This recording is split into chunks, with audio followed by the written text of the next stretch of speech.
orang-orang kerajaan atau tamu-tamu raja, undangan dari raja yang mengerjakan haji, mereka mabitnya berada di atas gunung itu.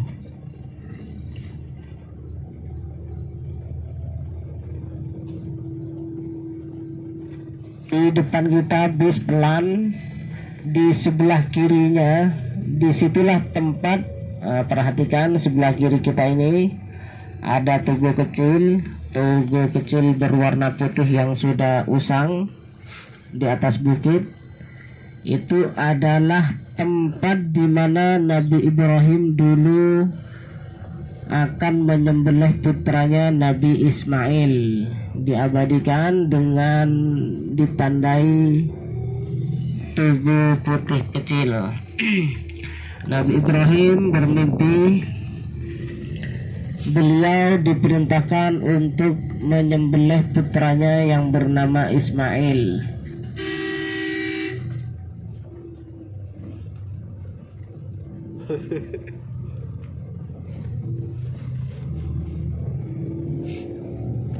Jadi seperti yang saya katakan tadi, mimpi Nabi bukanlah mimpi bunga tidur saja, tetapi mimpi memang kenyataan. Dari mimpi juga datang ada yang dari mimpi Nabi juga datangnya wahyu. Karena semua nabi tidaklah sesuatu yang mereka kerjakan kecuali itu adalah perintah atau wahyu. Nah, ini di sini sampai ujung sana tetap yang dinamakan Mina, dan jemaah haji berkumpul di sini selama 3 hari. Ada 2 cara dalam pelaksanaan haji untuk tinggal di Mina ini. Ada cara yang menginap cuma 2 hari, yaitu dinamakan nafar awal. Ada juga yang menginap di Mina ini sampai 3 malam atau 3 hari. Ini yang dinamakan nafar fani.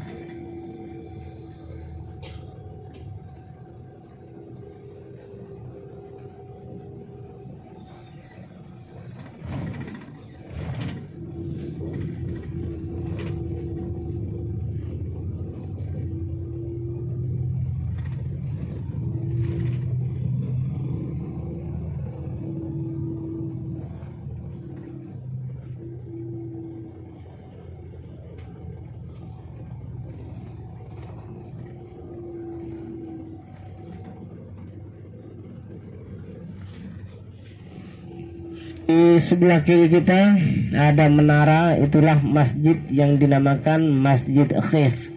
Di masjid itu, di tanah itu, lebih dari 10.000 nabi pernah sholat di tempat itu. Di sebelah kiri kita ada semacam jembatan. Nah, disitulah tempat jemaah haji, atau di sanalah tempat jemarat sebanyak 3 sumur. Jumratul Ula, Jumratul Wusta, Jumratul Aqabah. Jadi jemaah haji yang mabit di sana, kalau mereka ngambil nafar awal, maka dia akan melempar jumrah sebanyak 3 hari itu juga. Sebanyak setiap harinya 3 sumur. Sumur jumrah ula, jumrah wusta, jumrah aqabah. Sebelah kanan kita ada terowongan.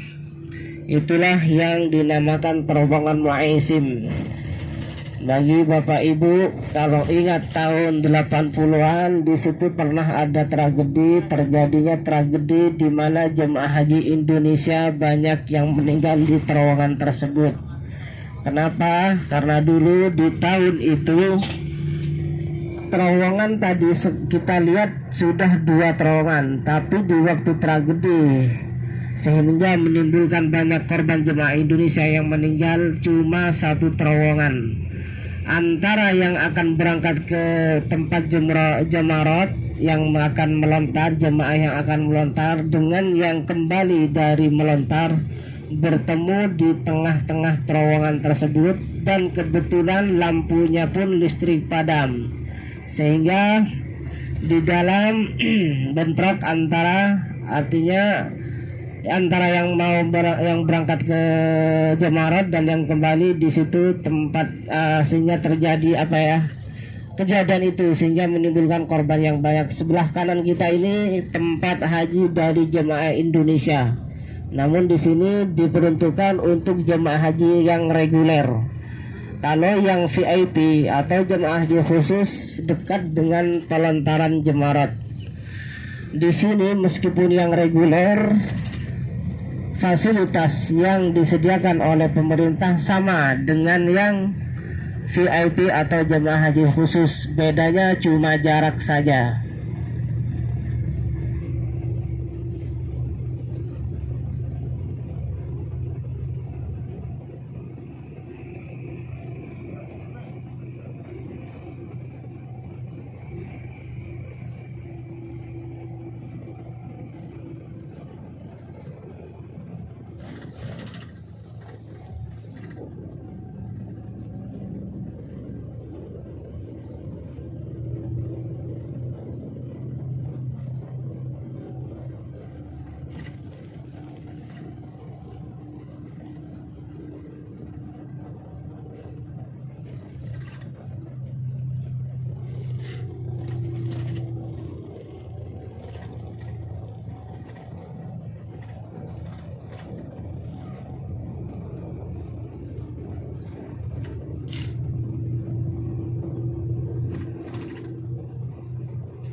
Nah sekarang kita menuju Mina, menuju Jabal Nur.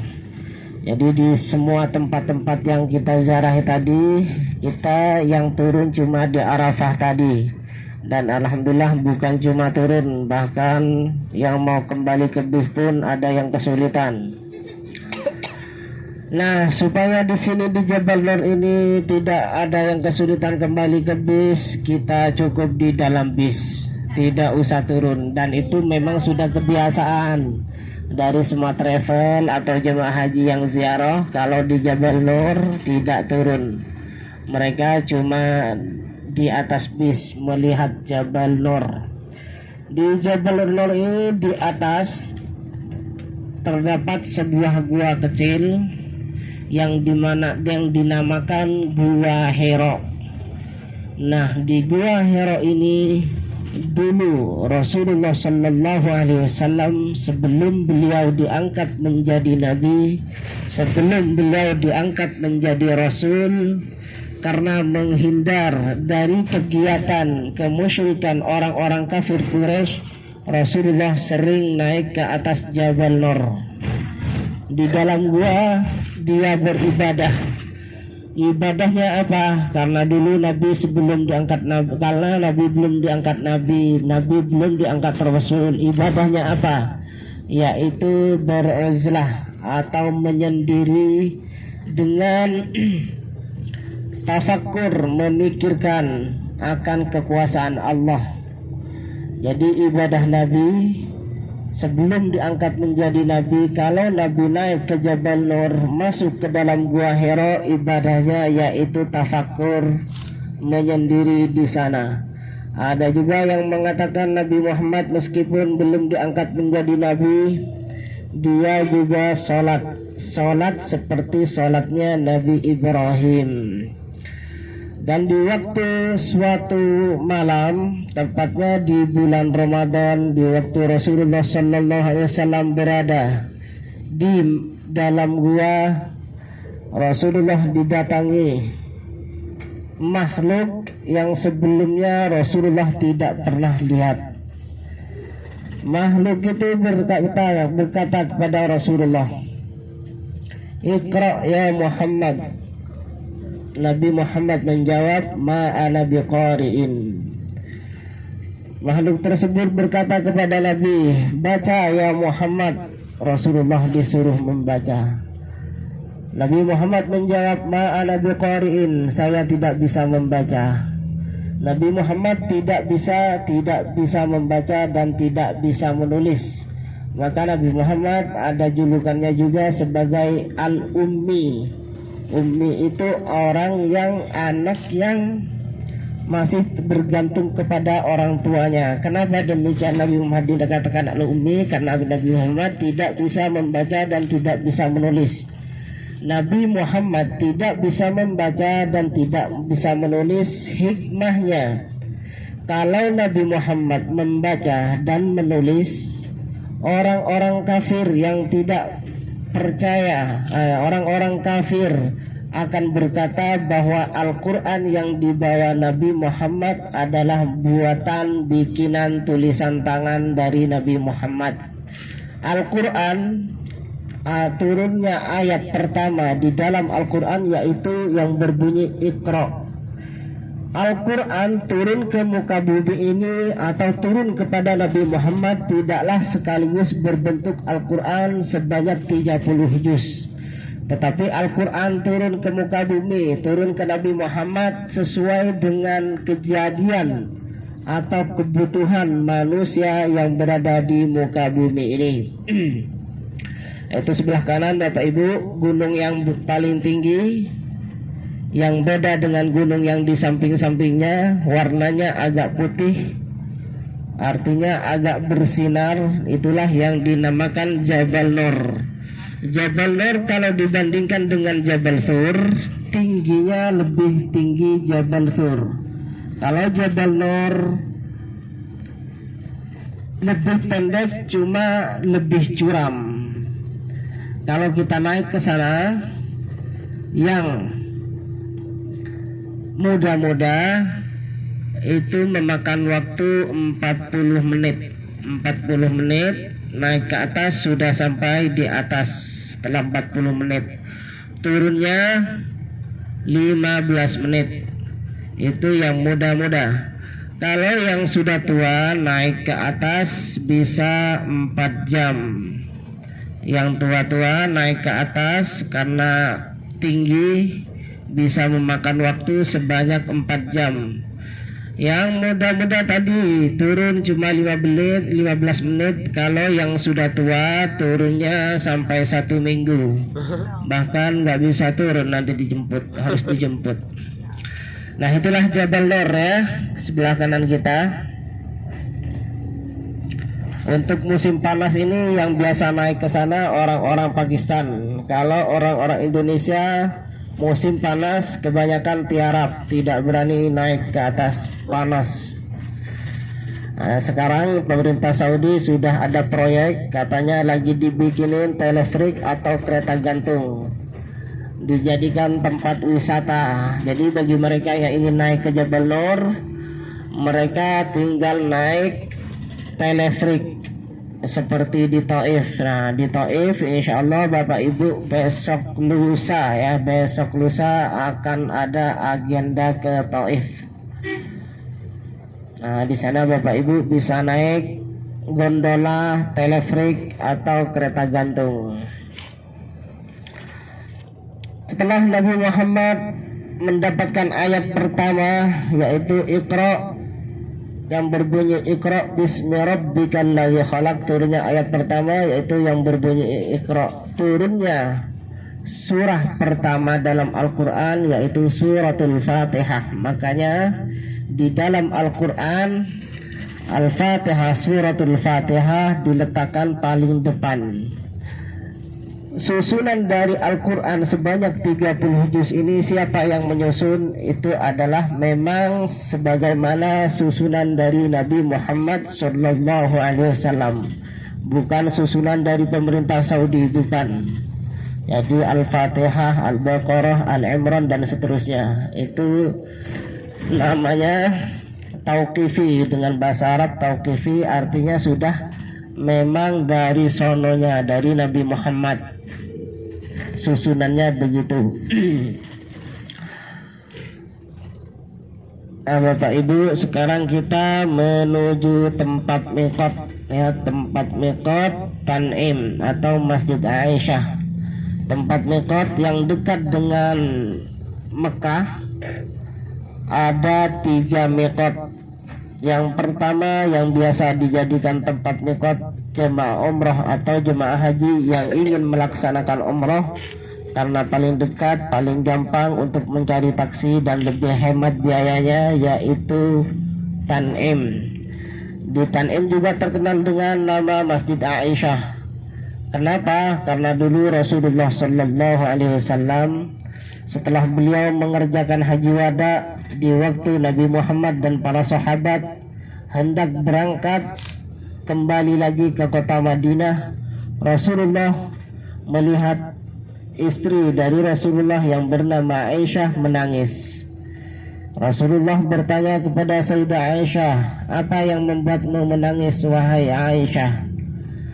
Sayyidah Aisyah menjawab, "Saya menangis karena saya kembali ke Madinah dengan mendapatkan 1 pahala, sedangkan engkau dan para sahabat mendapatkan 2 pahala. Kembali ke Madinah sudah mendapatkan 2 pahala." Artinya Rasulullah dan para sahabat kembali ke Madinah dengan membawa pahala haji dan pahala umrah. Sayyidah Aisyah di waktu sahabat dan Nabi Muhammad dan para sahabat mengerjakan umrah, Sayyidah Aisyah lagi berhalangan sehingga tidak ikut umrah. Setelah itu baliah Rasulullah karena Sayyidah Aisyah menangis dan komplain karena beliau, Sayyidah Aisyah, cuma mendapatkan 1 pahala. Rasulullah memerintahkan saudara dari Sayyidah Aisyah yang bernama Abdullah untuk menemani Sayyidah Aisyah pergi ke Tan'im mengerjakan umrah, ngambil mikot di Tan'im ini. Makanya masjidnya di sana sekarang ada tulisan Jami' Aisyah, Masjid Aisyah, artinya masjid dari Sayyidah Aisyah, karena tempatnya dijadikan tempat mikot dari Sayyidah Aisyah.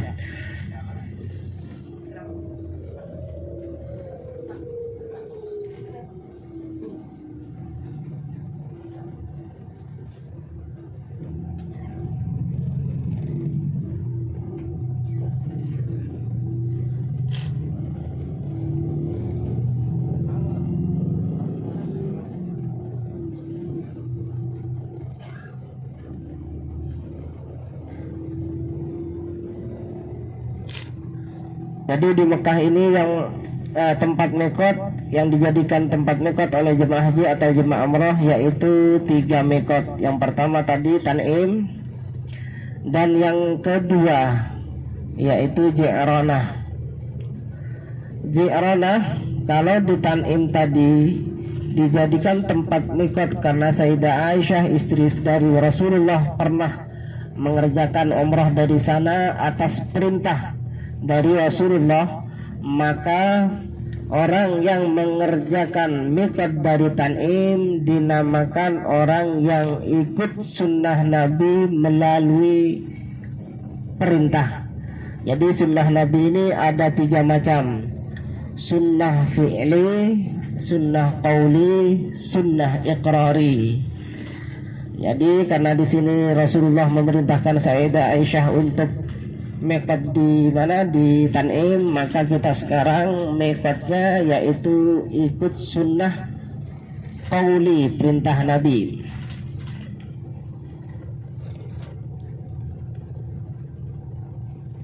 Kalau yang ngambil mikotnya di mana, di Ji'ranah, maka mereka artinya ngambil mikot ikut apa yang dikerjakan Nabi Muhammad pernah ngambil mikot dari sana. Terang ya, terus lurus.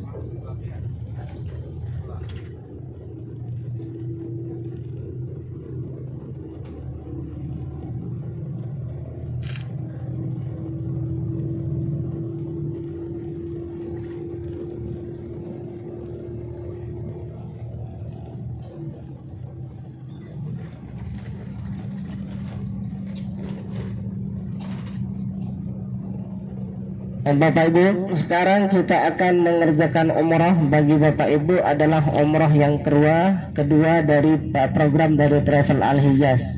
Dan ini bukan umrah wajib ya. Kalau Bapak Ibu ada yang tidak ingin melaksanakan umrah, boleh.